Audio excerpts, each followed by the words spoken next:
ராமநாதபுரம் மாவட்டம் சாயல்குடியில் செயல்பட்டு வரும் தனியார் மருத்துவமனையில் ஒரே ஊசியை அனைத்து நோயாளிகளுக்கும் பயன்படுத்தி வருவதாக வீடியோ வெளியாகி பகுதி மக்கள் மத்தியில் அச்சத்தை ஏற்படுத்தியுள்ளது. ராமநாதபுரம் மாவட்டம் சாயல்குடியில் உள்ள பிரதான பகுதியில் கடந்த 25 ஆண்டுகளுக்கும் மேலாக ஜெயந்தி கிளினிக் என்ற மருத்துவமனை செயல்பட்டு வருகிறது. இதை நடத்தி வரும் டாக்டர் கண்ணன் ஜெயந்தி தம்பதி மருத்துவமனைக்கு செல்லும் நோயாளிகளுக்கு ஒரே ஊசியை சாதாரண தண்ணீரில் வைத்து பயன்படுத்தி வந்ததாக கூறப்படுகிறது. இது தொடர்பான நோயாளி ஒருவர் வீடியோ வெளியான நிலையில் மருத்துவ தம்பதி மீது நடவடிக்கை எடுக்க பொதுமக்கள் வலியுறுத்தியுள்ளனர்.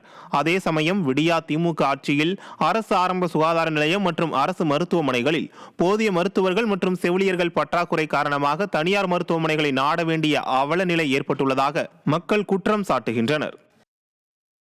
சின்ன பிள்ளைக்கு அந்த ஊசி தான் போடுறிய, எங்க புதுசு போட்டிருக்கீங்க? இது என்னது?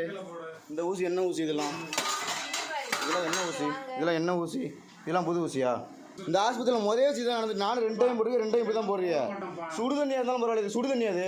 இது சுடு தண்ணியா? இது சுடு தண்ணியா? இது சுடு தண்ணியா?